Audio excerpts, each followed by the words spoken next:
इस वीडियो में हम बात करने वाले हैं लॉकअप मानवा के पार्ट 3 के बारे में। तो लास्ट चैप्टर में हमने देखा था कि सार्जेंट ने नंबर 5342 को मार दिया है। हाँ, जान से नहीं मारा, लेकिन वो अभी कोमा में है। उसके बाद जिनको जिसो का कॉल आता है जो बोल रही है कि जल्दी जाओ और चैनल को सब्सक्राइब करो जल्दी। हमें पता पड़ता है कि सार्जेंट अरेस्ट हो चुकी है, लेकिन जिन नंबर 5342 की हालत देखकर काफी दुखी है, क्योंकि डॉक्टर ने भी साफ बोल दिया है कि अगर उसकी सर्जरी हो भी जाती है तब भी वो अपनी नॉर्मल लाइफ नहीं जी सकती। उसका दर्द हम उसकी आंखों में भी देख सकते हैं। अबे साले। तभी वहां पर जीसो आती है जो बोलती है कि प्लीज अपने आप को इतना पुश मत करो, तुम्हें रेस्ट करना चाहिए। फिर जिन बोलता है कि मेरी काम और पर्सनल लाइफ की बुरी तरीके से लग चुकी है और तुम्हें आराम की पड़ी है, मुझे खुद पर शर्म आ रही है। और इतने में जीसो जिन को गले लगा लेती है और कहती है कि उन लड़कियों के बारे में मत सोचो जिनसे तुम्हें केवल दर्द मिला है। शिन, शिफ्ट और हम क्वीन और उसकी गैंग को देखते हैं जो इन तीनों के एल लगने की खुशी में पार्टी कर रहे हैं, जहाँ क्वीन बोलती है कि मैंने अपने हाथों को खून से रंगे बिना उन दोनों कुतिया से छुटकारा पा लिया। लेकिन इस ऑफिसर को जिनके लिए काफी बुरा लग रहा है एंड क्वीन भी लाइक उसके मुंह पर ड्रिंक फेंक के मारती है और आगे क्वीन कुछ ज्यादा कर पाती। इतने में जिनका दोस्त खड़ा होता है और बोलता है कि प्लीज इसे माफ कर दो, ये अभी बच्ची है। उसके बाद वो सभी एक गेम खेलते हैं जिसमें हारने वाले को पेनल्टी भरनी पड़ेगी, put a finger down game, जहां पर ये सारे मिलकर इस वुमन ऑफिसर को हरवा देते हैं। और अब पेनल्टी ये है कि इसे पूरी बोतल पीनी पड़ेगी, लेकिन मुंह से नहीं कहीं और से। उसके बाद हम जिन और जीसो को देखते हैं जहां पर जीसो जिन को खुश करने की पूरी कोशिश कर रही है और इधर जिन का दोस्त उस ऑफिसर को। और अब आता है कहानी में एक तगड़ा ट्विस्ट। प्रिजन में एंट्री होती है एक नई वार्डन की, जिसने आते ही जिन के दोस्त को इस वुमन प्रिजन से हमेशा के लिए बाहर निकाल दिया और इस वुमन ऑफिसर को 3 महीने का सस्पेंशन दे देती है। क्यों? क्योंकि उसने इन दोनों को करते हुए देख लिया था। सो दैट्स व्हाई मेरे तो एल लग गए।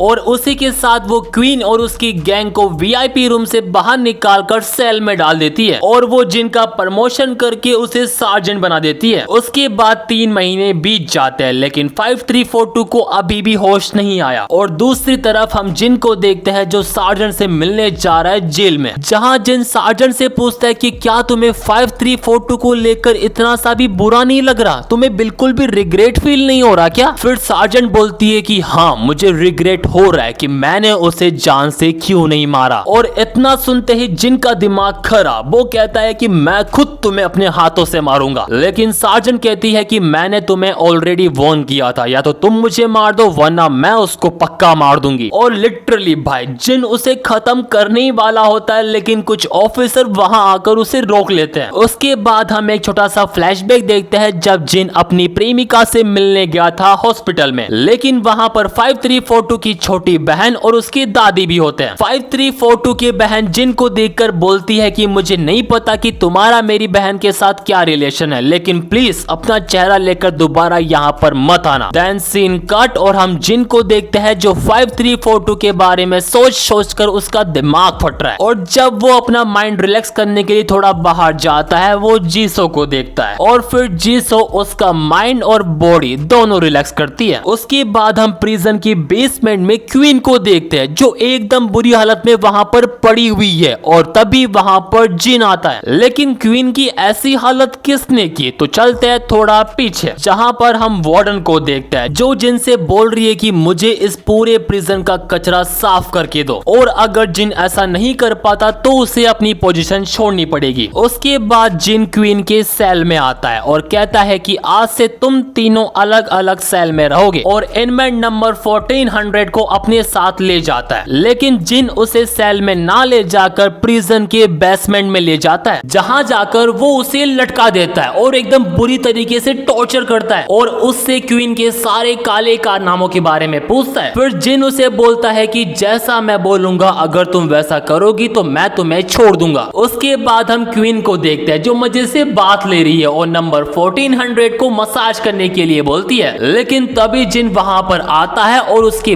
बाल पकड़कर उसे पानी में डुबो देता है, बिल्कुल वैसा जैसा क्वीन ने नंबर 5342 के साथ किया था। और हमें पता पड़ता है कि ये सब कुछ नंबर 1400 ने जिन के कहने पर किया था। उसके बाद क्वीन भी लाइक तुम्हारी मुझे छूने की हिम्मत कैसे हुई, और जिन उसे एक पंच मारता है एंड शी नॉकआउट। फिर जब क्वीन जगती है ना, वो देखती है कि उसके हाथ और पैर बंधे हुए हैं और जिन उसके सामने खड़ा हुआ है जो बोल रहा है कि ये तो बस शुरुआत है। क्वीन को समझ नहीं आ रहा कि ये कैसी जगह है, वो चिल्ला रही है लेकिन जिन भी लाइक तुम चाहे कितना भी चिल्ला लो तुम्हारी आवाज कोई नहीं सुन सकता। उसके बाद क्वीन जिन से माफी मांगती है और बोलती है कि तुम जो बोलोगे वो मैं करूंगी, लेकिन प्लीज मुझे छोड़ दो। एंड अगेन जिन भी लाइक जो बोलूंगा वो। फिर जिन उसे इतनी बुरी तरीके से टॉर्चर करता है ना भाई, इनसेन, वो भी अपनी स्टिक से। फिर जिन बोलता है कि मैं इसे जल्दी खत्म नहीं करने वाला, तुम्हें पेन को फील करना पड़ेगा। और अगेन क्वीन फिर से नॉकआउट। कुछ टाइम बाद जिन क्वीन को फिर से जगाता है और इस बार वो उसे फिजिकल ट्रीटमेंट देता है, वो भी एक बार नहीं 3 बार। उसके बाद जिन वहां से चला जाता है, लेकिन वो बोल रहा है कि मैं इसे तब तक नहीं छोड़ने वाला जब तक ये मुझसे मौत की भीख ना मांगे। फिर अगले दिन का सीन आता है जहां पर जिन उसी ऑफिसर को देखता है जो क्वीन का साथ दे रही थी, जिसे देखकर जिन को गुस्सा आता है क्योंकि वो जानता है 5342 की ऐसी हालत के पीछे कहीं ना कहीं इसका भी हाथ है। और दूसरी तरफ ये ऑफिसर भी जिन को कंप्लीटली डिफरेंट देखकर काफी शॉक में है। फिर सीन शिफ्ट होता है 5342 पर, जहां पर उसकी छोटी बहन और उसकी दादी उसकी देखभाल कर रहे हैं। और तभी हमें पता पड़ता है कि 5342 के साथ ऐसा करने के लिए सार्जेंट को 8 साल की सजा सुनाई गई है। उसके बाद हम वापस क्वीन को देखते हैं जिसकी कंडीशन 5342 से भी ज्यादा खराब है। लेकिन तभी वहां पर वो वुमन ऑफिसर आती है जो क्वीन की हालत देखकर शॉक हो जाती है। और फिर क्वीन उससे कहती है कि जल्दी मुझे यहाँ से छुड़ाओ वरना वो कमीना आ जाएगा। और तभी जिन वहां पर आ भी जाता है, लेकिन ये ऑफिसर उसे कहती है कि आप किसी इनमेट के साथ ऐसा नहीं कर सकते, ये क्राइम है। एंड जिन भी लाइक मुझसे पहले ये हरकत तूने की थी, वो भी 5342 के साथ। और अब वो ऑफिसर क्वीन की तरह जिनसे माफी मांग रही है। और हमारा जिन कितना दयालु है ये हम सभी को पता है। वो उन दोनों को चॉइस देता है कि तुम साथ में करो और जिसका भी पहले टीजर रिलीज होगा उसे मैं छोड़ दूंगा। उसके बाद वो वुमन ऑफिसर जिनसे माफी मांगती है कि प्लीज मुझे छोड़ दो, मुझे पता था कि 5342 के साथ गलत हो रहा है लेकिन फिर भी मैंने कुछ भी नहीं बोला। लेकिन जिन उसे एक वार्निंग देता है, या तो तुम क्वीन को सबक सिखाओ वरना मैं तुम्हें सबक सिखाऊंगा। और फिर वुमन ऑफिसर को वो सब कुछ याद आता है जो क्वीन ने उसके साथ किया था एंड वो एंग्री होकर सेल के अंदर चली जाती है। लेकिन क्वीन उसे बोलती है कि अगर तुमने मेरे साथ कुछ भी किया तो तुम्हारी पूरी की पूरी फैमिली सड़क पर आ जाएगी। और तभी जिन बोलता है कि तुम ऑलरेडी अपना सब कुछ खो चुकी हो, तुम्हारा बिजनेस और वो अपार्टमेंट भी, जिसका वो उसे प्रूफ भी दिखाता है। और ये देखकर वो ऑफिसर साइड में पड़ी चेयर को उठाकर क्वीन के सर पे मारती है एंड देन वो क्वीन के साथ शुरू हो जाती है। और हमारा जिन बाहर से मजे ले रहा है। उसके बाद हम जीसो को देखते हैं जिससे वार्डन का कॉल आता है जो उससे जिन के बारे में पूछ रही है क्योंकि जिन उसका फोन नहीं उठा रहा। फिर वो जीसो को न्यू प्रिजनर की लिस्ट जिन को देने के लिए बोलती है, लेकिन लिस्ट में किसी को देखकर जीसो शॉक हो जाती है। तभी सीन शिफ्ट होता है जिन पर, जहां मजे लेते लेते जिन का अब मूड बन चुका है। और जब जिन अपना काम खत्म करके वापस आता है तब जीसो उसे न्यू प्रिजनर की लिस्ट देती है जिसमें जिन सार्जेंट का नाम देखकर शॉक हो जाता है। और अगले ही दिन सार्जेंट और कुछ न्यू प्रिजनर जेल में भी आ जाते हैं। सार्जेंट को देखकर वहां की प्रिजनर भी काफी शॉक में है कि ये कुतिया यहाँ पर कैसे आ गई, और लिटरली वो वैसा ट्रीट भी करती है उसके साथ। और हमारा जिन ऊपर खड़ा ये सब कुछ देख रहा होता है, लेकिन तभी सार्जेंट उसको देखकर स्माइल करती है। और अब जिन ऊपर बैठा यही सोच रहा है कि उसने स्माइल क्यों किया। उसके बाद सार्जेंट और बाकी प्रिजनर का वही सेम बॉडी चेकअप होता है, लेकिन सार्जेंट के अलावा सभी प्रिजनर बॉडी चेकअप के लिए मना कर देती है। और इतने में जीसो डर कर जिन को अंदर बुला लेती है। उसके बाद जिन सभी से कहता है कि अब ये इंस्पेक्शन मैं खुद करूंगा, और वो स्टार्ट करता है 4342 से, यानी सार्जेंट से। लेकिन उससे उसे कुछ भी नहीं मिलता। उसके बाद जब जिन इस टैटू वाली औरत को चेक करने के लिए जाता है ना, इतने में वो अपने वहां से एक चाकू निकालती है और अपने पास खड़े प्रिजनर को पकड़ लेती है। लेकिन जिन अपनी इलेक्ट्रिक गन से उसे बेहोश कर देता है। उसके बाद सीन चेंज होता है और अब प्रिजन में रात हो रही है और जिन जा रहा है सार्जेंट से मिलने के लिए। पार्ट 3 में बस इतना ही। आई होप आपको वीडियो अच्छा लगा होगा, तो सब्सक्राइब करे बिना बिल्कुल भी मत जाना।